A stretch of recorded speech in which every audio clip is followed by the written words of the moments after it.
wala. So, dapat, kung mapapagod tayo, it's okay to panic for a while. But then, yung panic na yun, yung energy natin doon, i-convert natin into doing something positive na makakatulong ma-solve yung problem. At pag natapos tayo, mapagod man tayo, nakita natin may resultang maganda. Amen. So, we are not going to stampede easily. Minsan, hindi man tayo nag-stampede, nagkakagulo, nagtatatakbo. Nag-stampede naman yung puso natin, di ba? Kung saan-saan, lalo na yung isip natin.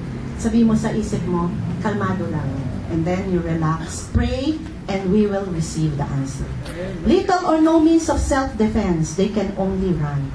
So takbo lang sila ng takbo, walang self-defense ang mga sheep. Easily killed by enemies. So hindi tayo madaling mapatay dapat ng kaaway. Wala mang physical threat sa atin, minsan ang threat sa atin spiritual. So dapat yung spirit natin, hindi natin na-allow na patayin ng kaaway. Dahil ang dapat sa atin, spiritually strong, palakasin natin yung spirit natin. That no matter what the situation is, we have a good shepherd who will protect us and guide us. They are jealous, competitive for dominance. Aba, may mga jealousy rin pala sa mga sheep. So dapat siya yung king shepherd, yung mga ganun, lord shepherd. So, sa atin bilang mga sheep, hindi tayo ganun. Hindi tayo naglilingkod para maging jealous o maging competitive. We are working not out of jealousy or competitiveness. We are working for the glory of God. They constantly need fresh water and fresh pasture. Just like us, in our spiritual lives, minsan kailangan natin ng panahon na kailangan natin ng fresh water and fresh pasture. So let us ask the Holy Spirit to always guide us and give us fresh mind na bago yung pag nag-worry ka na, we will stop, and we should not stop, and we will get our daily nourishment of fresh water and fresh pasture by reading the Word of God every day. Have very little discernment in choosing food or water. Parang hindi naman tayo ganito. Alam natin pagdating sa pagkain, napaka-wise natin.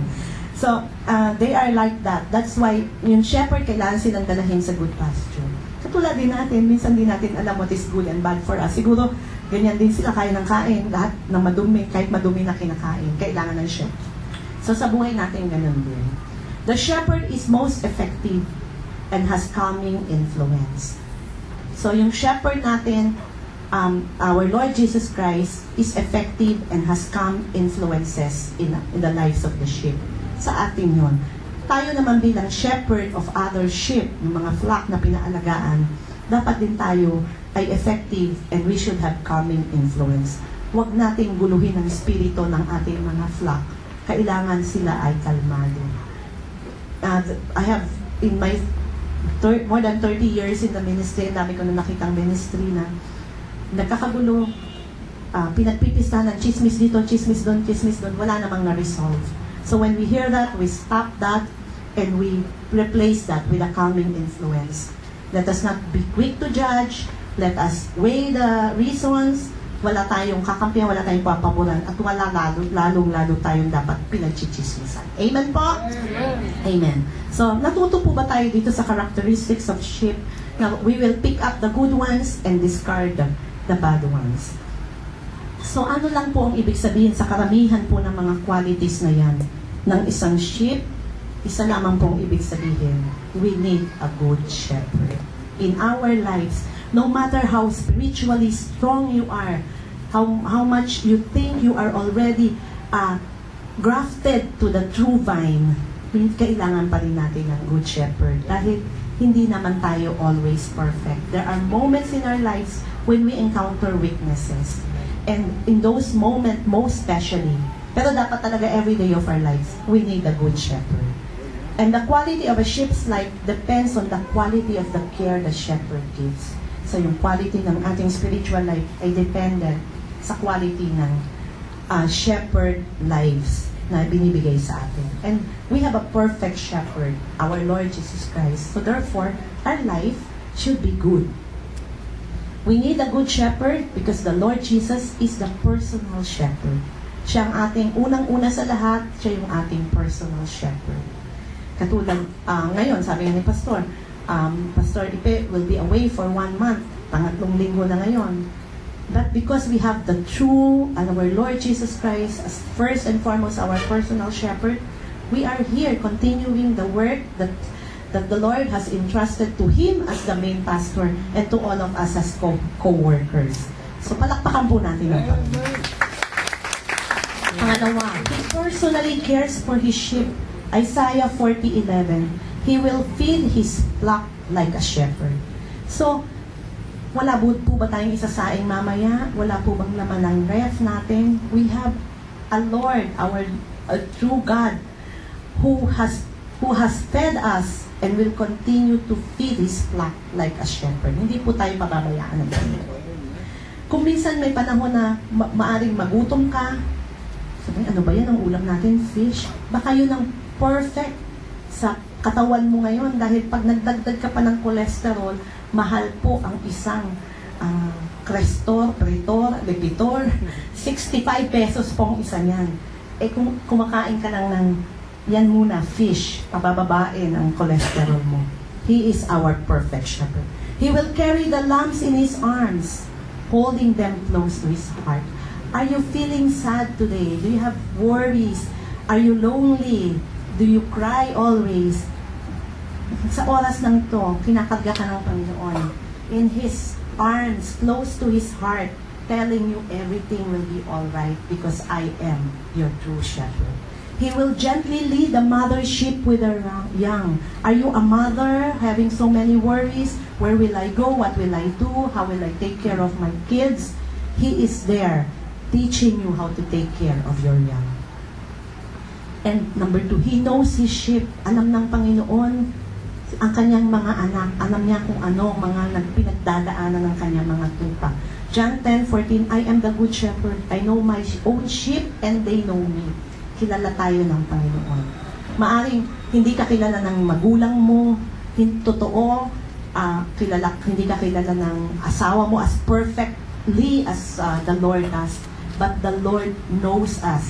If there is anyone who truly know who we really are. Sa iba kasi pwede ka pa mag-wear ng mask. Ang saya-saya mo pero sa loob-loob, dumudugo yung puso mo. Pwede ka pang mag-pretend na ikaw ay good. But only the Lord know who we really are. And He knows how to take care of us if we allow Him to do that.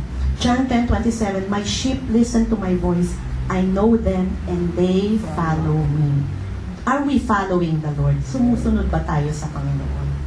Sa totoo lang, yung walang hypocrisy, tanungin natin yung puso natin. And if we know in our hearts that we are not following His voice as much as we should, then we repent and tell Him, at this very moment, let this be a day of telling the Lord, Lord, from now on, I will follow you and hear your voice completely. Amen po. Isaiah 49:15-16, never can a mother forget her nursing child. Can she feel no love for a child she has born? But even if that were possible, I would not forget you. See, I have written your name on my hand. Ever before me is in picture of Jerusalem's walls in ruins. So, do we feel that we are alone? Do we feel that we have been left behind? Nag-iisa, wala ka ng kakampi. Hindi ko nakakampi ang magulang ko, kapatid ko, asawa ko, anak ko, apo ko. Ako'y mag-isa na lamang, nalulungkot, lumuluha. Never. The Lord will never, even if your very own mother, at yung bihira po, you count many in a million, siguro isa lang yung ina na pababayaan yung anak niya. But the Lord will never do that. He will never forget us. He's always there.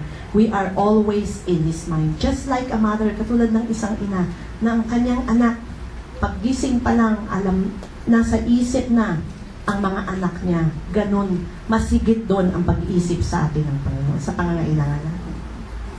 So, kung ikaw naman ay wala ka ng magulang, ay wala na kasi akong nanay, tatay na nag-iisip sa akin. Ang Diyos ang totoo nating magulang at siya'y nag-iisip sa atin. We need the good shepherd. The Lord Jesus is the providing shepherd. So, Jehovah Jireh, even before we know our needs, alam ng Panginoon yan at naka-ready na yan. So, tuition fee coming June, ready na yan, anak. I'm readying that for you. Gawin mo lang yung gusto ko. Seek ye first the kingdom of God and His righteousness. And all the things that you need, I will provide for you. Huwag tayong provide, but we're not seeking the Lord's and His righteousness. Kaya, hindi dumadating sa atin. Dadating yun. Amen po? Amen. He provides your needs. Psalms 23:1, the Lord is my shepherd. I have everything I need. Isaiah 40:11, He will feed His flock like a shepherd. So, papakainin na ng Diyos tayo at ang mga anak natin like a true shepherd. Kung meron mang panahon na kailangan mag-fasting, baka kailangan na. Kasi tumataba na masyado. Pero pag tinignan ko po, parang wala naman nagugutom dito. Mamaya, hindi ko po alam kung anong niluto ni Kuya Kim eh. Ano ba ang ulam natin ngayon? Nilaga. O, tingnan nyo. The Lord is providing even for this church. Who would think na ang church makakapagpakain pa? Diba? Naipit nga po yung pera natin sa Bangko Pilipino, pero may pagkain pa rin tayo at makakabayad po tayo ng rent ngayong April 15. Amen po. Palakpakan natin ng Panginoon. He provides you guidance. Psalms 23:2, He makes me lie down in green pastures. He leads me beside quiet waters. You need a good shepherd. The Lord Jesus is the forgiving shepherd. Minsan hindi naman yung provision lang eh. Dami niyang mayayaman, hindi rin kontento. Diba? Hindi sila masaya. Kahit na ang bag nila ay Louis Vuitton, kung ano-ano mga brand, Prada, pero hindi naman sila masaya. Why?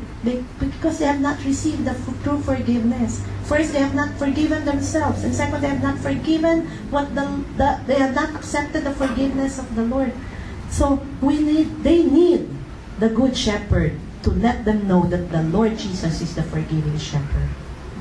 Ito po minsan ang matinding nakakapagpahirap sa mga tao, nakakapagpabagsak ng personality maski good health, yung pong unforgiveness na hindi mo natanggap ang forgiveness ng Panginoon, condemned forever, at hindi rin nakakapag-forgive. Psalms 23:3, He refreshes and restores my life. He leads me in the paths of righteousness, uprightness and right standing with Him, not for my earning it, but for His name's. 1 John 1:9, but if we confess our sins to Him, He is faithful and just to forgive us and to cleanse us from every wrong.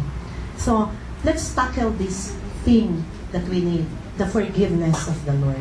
Kung sa buhay natin, ang feeling natin, marumi tayo, hindi tayo maayos sa harapan ng tao, sa harapan ng Diyos, there is no truth in that. Because if we only confess our sins, napakasimple lang po. Hindi na po natin kailangan sugatan ng sarili natin.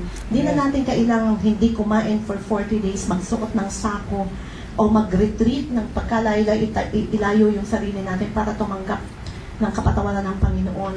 Hindi po yun ang sinabi ng Diyos. Hindi naman sinabi ng Diyos na papatawarin kita, maghirap ka muna, magdusa ka muna, maglupasay ka muna. Walang ganong sinabi ang Panginoon. Ang sinabi niya lang sa 1 John 1:9 sa pamamagitan ng kanyang disciple na si John, but if we confess our sins, as simple as that, Lord, I confess the sin that I have committed and I ask for your forgiveness.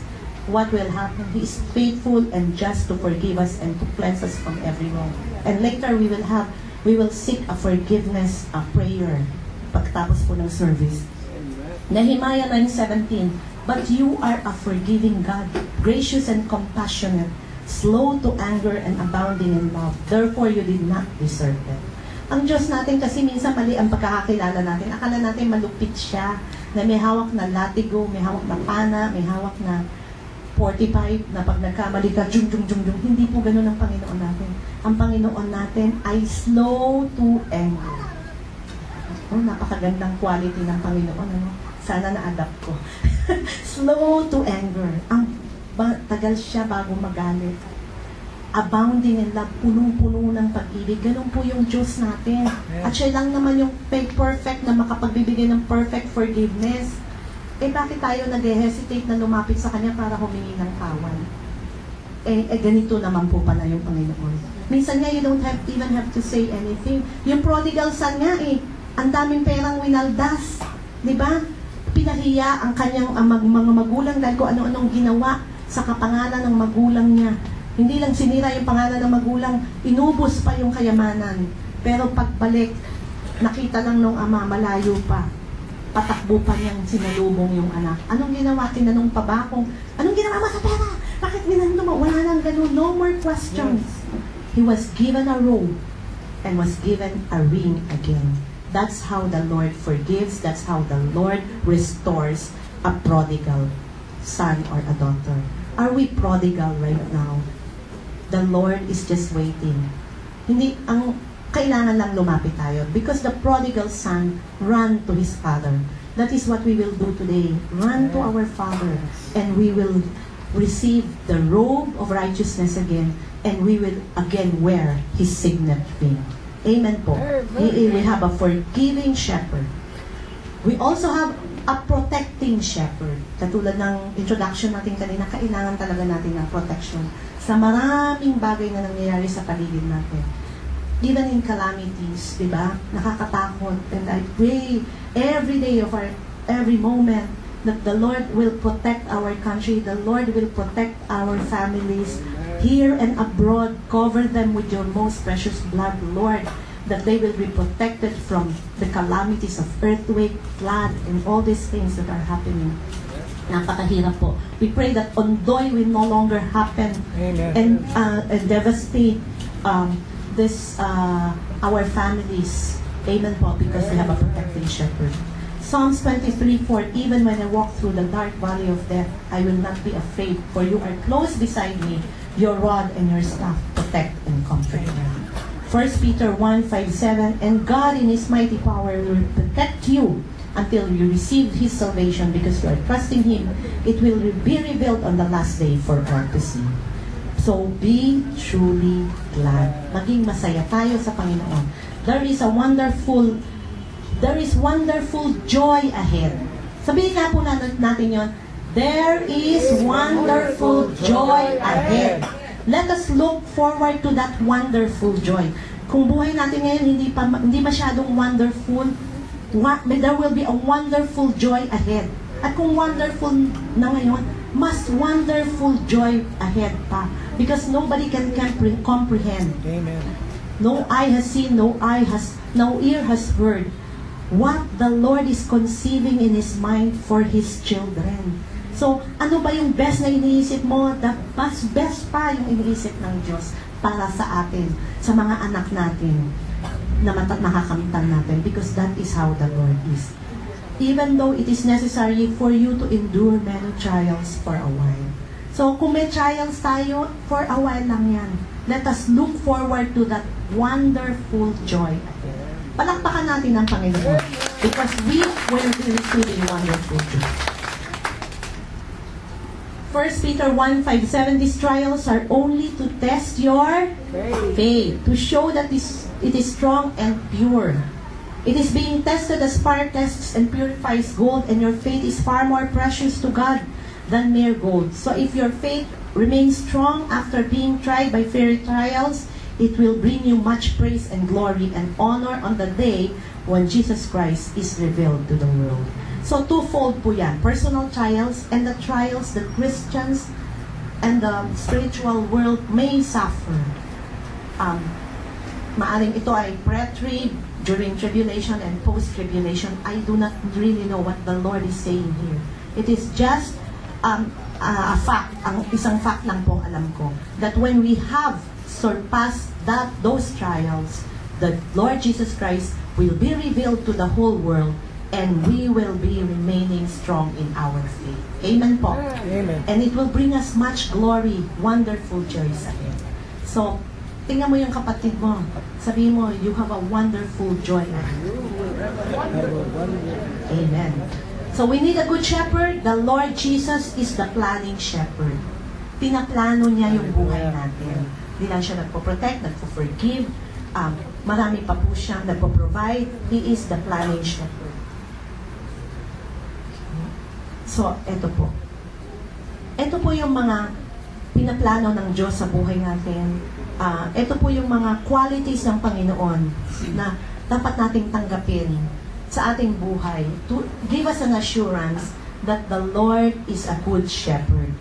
Bubulay-bulayin po natin. Hihimay-himayin natin yung Psalm 23. Sino po? This is one of the most memorized verses in the Bible. Maybe 2 to John 3:16. Psalms 23. So, memorize na po ba natin itong lahat?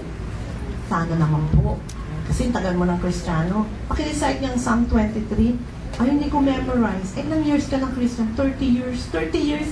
Dapat na ma-memorize na natin. Alam na natin to by heart. And even its meaning. Amen? So number 1, Psalms 23. Ay, sorry po. The Lord is my shepherd. Anong ibig sabihin ng the Lord is my shepherd? That's a relationship. We have a relationship with our Lord. Close tayo. Kaganyan tayo. Tayo nga, sabihin, ayun si friend ko yan eh. Na-meet ko. Pala, minsan lang sila nag-meet. Diba? Pero proud ka na sabihin. Dami mo ng kwento about mga pinagdaanan nyo. Pero minsan lang pala yun. Pero ang Lord natin, totoo yung relationship natin sa Kanya. He is our shepherd. Next. Psalms 23, I shall not be in want. Ano po bang ibig sabihin? Wala na akong kailangan pang ibang shepherd. Siya na yung perfect shepherd ko. Siya na yung gusto ko na maging shepherd ko. I no longer want anything. And if there is a need for me to have someone to lead over me, someone to have a relationship, he will only come second to the true shepherd that I want. I want no more higher than the true shepherd. Everything comes second to him. Walang number